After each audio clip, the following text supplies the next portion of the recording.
Bom dia, boa tarde, boa noite. Luciano Pires de volta mais uma vez para o nosso videocast do Café Brasil Premium. Eu não vou dizer mais que é especial, porque todo o videocast que eu faço é um videocast especial. Se não fosse, eu não faria, né? E o tema dessa semana aqui é interessante, tem a ver com produtividade. Eu vou usar aqui uma imagem que eu usei já no videocast anterior, quando eu comecei a elencar algumas atitudes, comportamentos, fatos, acontecimentos que jogam no chão a produtividade da gente. Hoje eu quero chamar a atenção para esse tema aqui, que é o tema dos maus hábitos.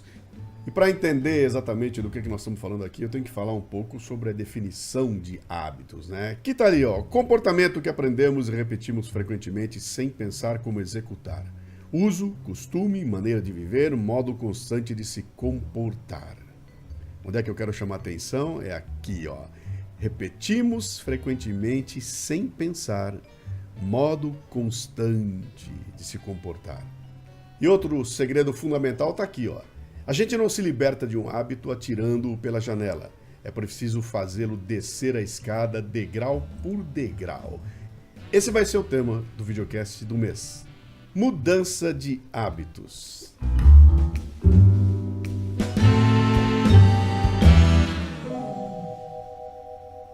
Tudo que o cérebro da gente quer é poupar energia.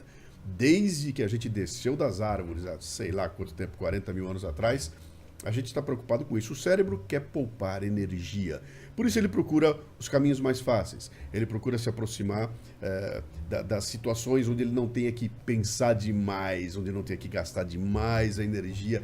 E por isso ele é muito amigo dos hábitos. O hábito é aquele momento em que você não precisa pensar para fazer. Logo, não tem que gastar energia. Vai no automático.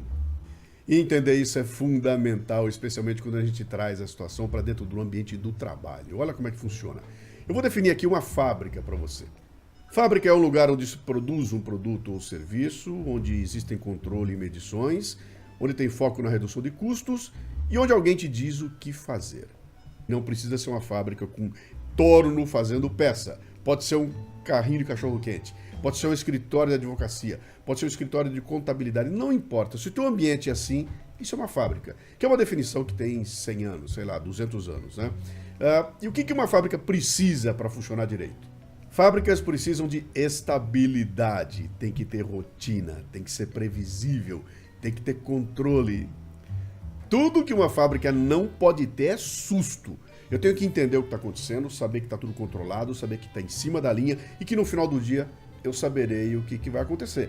Quando começa o dia, eu tenho que ter uma ideia do final do dia. Quando isso não acontece, eu tenho problemas. Eu não consigo tocar uma fábrica baseado no susto, baseado na imprevisibilidade. Então, se eu preciso de estabilidade, nada melhor do que criar rotinas, do que criar formas de executar repetidamente, de forma a fazer sempre corretas coisas. E aí vem o hábito. O hábito nada mais é do que uma rotina que te conduz a executar da mesma forma o procedimento e da forma que o teu cérebro acha que vai economizar energia. Onde é que está a pegada, então?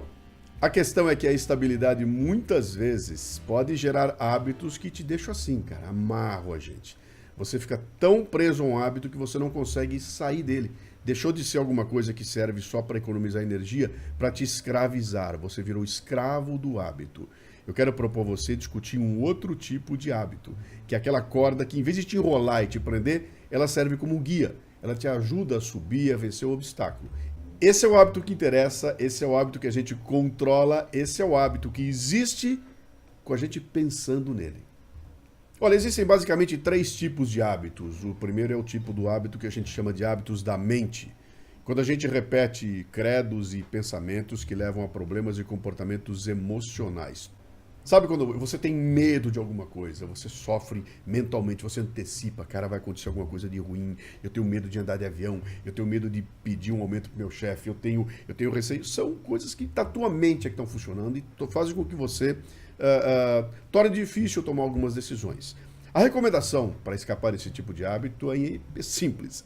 Exponha-se ao problema. O pessoal vem falar para mim, cara, como é que eu tenho que fazer para vencer o meu medo de falar em público? E eu recomendo, cara, fala em público, bicho.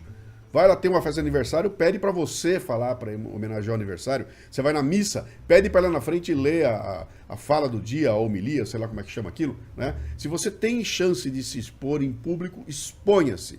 É assim que você vai vencer o medo de falar em público. Ah, eu tenho medo de andar de avião. Como é que eu faço? O cara anda de avião, exponha-se ao problema. Se você quiser saber um pouco mais, tem um e-book que eu lancei há um tempo atrás, que é o Ensaio sobre o Cagaço, famoso. Foi o primeiro e-book lançado pelo Café Brasil Premium. E ali eu discuto muito profundamente como é que essa questão de você escapar dos medos através da exposição ao medo, de entender racionalmente de onde vem o medo e assim poder vencê-lo. O outro tipo de hábito são os hábitos de consumo. Ah, tá bom o desenho aqui, né, cara? Fumar, beber, comer demais, você sabe que não deve e nem pode, mas não consegue resistir. Eu sei que eu não posso tomar aquele sorvete, cara. Eu sei que eu não posso comer aquela macarronada. Eu sei, mas bicho, é irresistível. Eu não consigo não passar lá e não comprar o sorvete. Aquela batata frita, cara. Eu não consigo. Eu criei esse hábito, eu não consigo vencê-lo e por isso eu engordo. São hábitos de consumo que, para a gente resolver, tem que tomar algumas ações. A primeira delas é isso aqui, ó. Tira do piloto automático. O que é o piloto automático? Cara, deu vontade, eu faço. Me deu vontade de tomar um sorvete, eu vou lá e tomo um sorvete. Me deu vontade de comer a batata, eu como a batata. E depois que eu botar a primeira batata na boca, cara, aí ninguém segura mais. Então a primeira questão é o seguinte, não pode estar no piloto automático. Quando o piloto automático for assumir, você tira ele de... Não, sem automático. Eu vou tentar eu ir no controle. E o segundo ponto é ali, ó. Coloque atenção em algo construtivo. O que eu posso colocar no lugar de comer a batata? Será que se em vez de eu comer a batata, que me dá um prazer desgraçado, eu posso colocar uma outra coisa que talvez não me dê tanto prazer, mas que eu, estando sob controle, eu substituo pela batata? E o item interessante é você praticar a procrastinação. Consigo procrastinar essa vontade de tomar o sorvete? Consigo procrastinar a vontade de comer a batata? Se eu consigo, por quanto tempo eu consigo? O que acontece comigo enquanto eu procrastino, hein? Eu não vou comer. Tá acontecendo o que comigo? Tá me dando mais vontade ou a vontade tá passando, né? Se eu conseguir entender como é que essa mecânica funciona, acompanhar no relógio, deixa eu ver como é que funciona, cara, em quanto tempo eu consigo segurar, você pode transformar num hábito, procrastinar o hábito que você quer escapar. Entendeu? Não é fácil não, cara. O outro tipo de hábito são os hábitos de comportamento. Roer unha, morder os lábios, tamborilar com os dedos, que podem causar uma impressão negativa exatamente em quem você quer impressionar positivamente. Cara, isso é um saco. Eu sei, bicho. Eu bato o dedo, cara. Eu tô almoçando lá em casa, tô assim, conversando com as pessoas e batendo o dedo. Minha mulher fica louca da vida. Para com isso! E aí eu pego um copo e fico batendo o copo. É coisa que a gente não consegue controlar. Pior que isso, eu roo unha, cara. Roo unha desde que eu me conheço por gente. Já tentei parar de várias formas, nunca consegui parar. Fui procurar para entender como é que parava, encontrei até uma dica interessante num livro que tem a ver com a dica de o que você deve fazer para controlar hábitos de comportamento. Desenvolva um hábito competitivo e, especialmente, tenha consciência do problema. Como fazer para parar de roer unha? Olha só, diz para pegar um elástico, passar o elástico em volta do pulso, como eu estou fazendo aqui. Esse aqui está meio apertado, é bom pegar um elástico mais soltinho, né? E você fica com o elástico aqui, vivendo a tua vida normalmente. Quando você for levar a mão, a boca, para roer a unha, o que é que você faz? Pare, pega o elástico e... Tal! Ai, cara. Com vontade. Tal! O que significa isso aqui? Cada vez que eu for levar a mão à boca, eu pego, em vez disso, eu dou uma elasticada, me dói o pulso e o meu cérebro recebe um estímulo dizendo o seguinte, cara, aquela coisa que até há pouco tempo era um prazer, que era botar a mão na boca para roer, deixou de ser prazer. Porque agora, cada vez que eu faço esse movimento, eu pego e tal, dou uma porrada, vem uma dor e eu começo a ensinar meu cérebro que levar o dedo à boca é dolorido, não é mais prazeroso. Eu não sei explicar qual é o prazer que existe em roer unha, né? Algum tem, porque eu não consigo parar de roer. Mas, ó, cada vez que isso for acontecer, meu cérebro vai tomar uma pancada e vai dizer, para com isso, que esse treco dói. Para com isso, que esse treco dói. Eu comecei a usar isso aí e deu certo, cara. Comecei a usar e começou a dar certo, começou a crescer a unha, etc e tal. E um dia eu parei para olhar, para entender essa mecânica, e entender o seguinte, cara, o que está na raiz disso aqui, sabe? Está na raiz disso aqui o seguinte, não é tanto a dor que me dá aqui. A questão toda é que é o seguinte, para eu poder puxar o elástico e dar a pancadinha aqui, eu tenho que estar atento para o momento que eu levei o dedo à boca. E a questão é que quando eu roo unha, eu não tenho atenção sobre isso. Eu não estou pensando a respeito. Eu não penso conscientemente, vou levar o dedo à boca para roar a unha. Ele vem sozinho, é um hábito sobre o qual eu não penso. Portanto, a questão toda não é o ato de você dar elasticada, mas é o ato de estar atento para o momento em que o dedo vem à boca. E a hora que eu entendi isso, eu falei, cara, se for assim, eu não preciso do elástico, cara. Porque se eu tiver a capacidade de entender que eu estou conscientemente levando o dedo à boca, é só eu dizer para e tirar o dedo da boca. Eu não preciso mais dar a pancada aqui, tocar o elástico aqui. E o dia que eu entendi isso, eu falei, cara, o processo vai mudar. Posso tirar o elástico, jogar para lá e praticar a consciência do ato que eu estou fazendo. O que isso tem a ver com essa história de hábitos? Né? Ter a consciência de que o hábito existe e, especialmente, prestar atenção em você no seu dia a dia. Eu estou atento para as coisas que eu estou fazendo, inclusive para aquele momento em que eu vou praticar um ato que diz respeito a um hábito que eu quero me livrar dele. Quando eu não penso no hábito, ele vem, aparece e ganha. Quando eu penso nele, eu posso parar, opa, não é por aí, vou fazer de outro jeito, vou tomar uma outra definição. Portanto, eu acho que de tudo que eu falei até agora nesse vídeo aqui, a maneira de eu me livrar dos maus hábitos, a primeira coisa fundamental é ter consciência de que ele existe e ficar de olho em mim. Examinar cada atitude que eu for fazer, cada movimento que eu realizar, ficar de olho aqui e falar, quando eu entender como isso funciona, eu posso criar o hábito de não praticar um mau hábito. E aí a coisa muda de figura, né?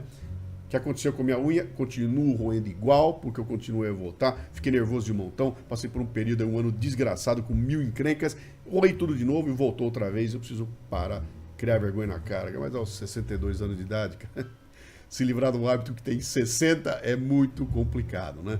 Mas essa é a dica então, eu acho que você tem que pensar nessa questão do comportamento que a gente tem no dia a dia. E o grande jogo aqui, que não torna as coisas muito difíceis, tá ali atrás. Você lembra que eu botei ali, ó?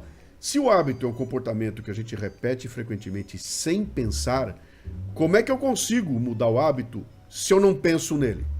E esse é o grande ponto. Quer mudar o hábito? Fique atento a ele. Não deixe que ele aconteça sem pensar. Aliás, se for um bom hábito, é assim que tem que ser. Deixe que aconteça sem você pensar. Agora, um mau hábito, você tem que estar de olho nele. Tem que procurar por ele, cara. Bote uma câmerazinha aí, filme você trabalhando quietinho, depois você assiste o filme. Você vai ficar com vergonha, cara, né? Tente filmar, bota uma câmerazinha filmando enquanto você conversa com alguém e depois assista o filme, cara.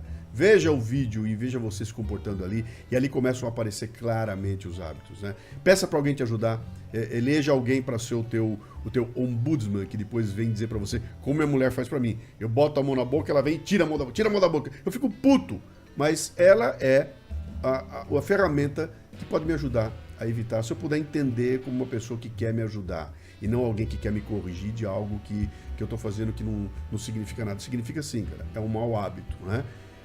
E o ponto importante aqui que eu quero deixar para você é uma isca intelectual que está aqui, ó. Não há nada tão absurdo que o hábito não torne aceitável, cara. Isso aqui é profundamente importante e impactante. A questão do hábito, ele pode fazer mal a você, ele pode reduzir sua produtividade, ele pode fazer com que você cause uma má impressão nas pessoas que você quer impressionar direito, mas o pior de tudo, ele faz você se acostumar com situações absurdas. Ele faz uma mulher se acostumar a apanhar do marido, o que é um absurdo, mas virou hábito, né? Então pense muito bem nisso. Pense em você praticar essa consciência, autoconsciência. Eu vou me auto-observar, auto-examinar, autocontrolar e a partir daí tentar mudar os hábitos. Tá? Eu acho que era isso, né? Deixa eu ver se eu tenho mais alguma coisa aqui. Não tenho, só tenho aqui a parte final. Esse aqui é mais um videocast do Café Brasil Premium. Espero que você tenha curtido e que você use essas dicas aqui para examinar o teu dia a dia e ficar mais produtivo, tá bom? Mês que vem tem outro. Um abraço.